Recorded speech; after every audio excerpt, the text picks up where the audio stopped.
সভাপতি আলিয়াসগঞ্জ মান্নান স্যারকে, সেই সাথে ধন্যবাদ জানাচ্ছি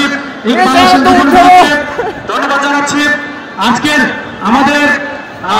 পেছন থেকে যিনি সবসময় আমাদেরকে সহযোগিতা করে এসেছেন অধ্যাপক টিআইএম নুরুন্নবী তারিক স্যারকে ধন্যবাদ জানাচ্ছি। আজকে এক সুন্দর একটি পরিবেশ তৈরি করার জন্য ধন্যবাদ থানা অফিসার ইনচার্জ রবিউল ইসলাম স্যারকে ধন্যবাদ জানাচ্ছি। ইন্সপেক্টর তদন্ত বাবু স্যারকে ধন্যবাদ জানাচ্ছি। সদর ইউনিয়ন পরিষদের সম্মানিত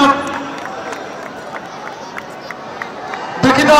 আজকে আমাদের মাঝে বিশেষ অতিথি উপস্থিত রয়েছেন শেরপুর থানার অফিসার ইনচার্জ শ্রদ্ধেয় বাবু স্যার এবং রয়েছেন সদর ইউনিয়ন পরিষদের চেয়ারম্যান বড় ভাই মাসুদ ভাই, উপস্থিত রয়েছেন এলাঙ্গি ইউনিয়ন পরিষদের সম্মানিত চেয়ারম্যান তোজামিল হক ভাই এবং উপস্থিত রয়েছে জিজ্ঞাসী ইউনিয়ন আওয়ামী লীগের সম্মানিত সভাপতি আলেপ বাদশা ভাই, উপস্থিত রয়েছেন আওয়ামী লীগ নেতা আর মাসুদ ভাই, বাহাদুর চাচা, রবিউল আওয়াল সহ উপস্থিত রয়েছেন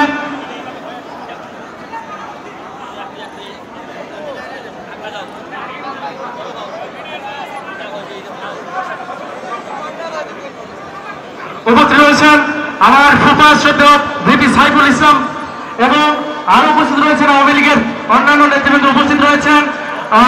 জেলা পরিষদের সাবেক প্যানেল চেয়ারম্যান জনাব নাজদিন নাহার, উপস্থিত রয়েছেন উপজেলা কৃষক লীগের সম্মানিত সভাপতি বড় ভাই সাচ্চু মল্লিক ভাই এবং সেই সাথে আজকের খেলার যারা প্রাণ ভ্রমরা, আমি দর্শকদেরকে ধন্যবাদ জানাচ্ছি যাদের জন্য এত সুন্দর একটি আয়োজন। সেই সাথে উপস্থিত রয়েছেন ক্রীড়ামন্ত্রী ক্রীড়া সংগঠক উপজেলা যুবলীগের সম্মানিত সভাপতি বিবি শেখ মতিউর রহমান ভাই, ধন্যবাদ জানাচ্ছি উপজেলা আওয়ামী লীগের এবং অতিথি সকল সম্মানিত অতিথিবৃন্দকে ধন্যবাদ জানাচ্ছি। সেই সাথে মঞ্চে যারা এলোমেলো ভাবে বসে আছেন, আপনারা কিন্তু ইতিমধ্যে ফেসবুকে দেখেছেন স্টেজ ভেঙে পড়ার, আমি সেই কথা স্মরণ করে দিচ্ছি। আপনারা যারা এখনো এলোমেলো ভাবে অযথা মঞ্চে এসে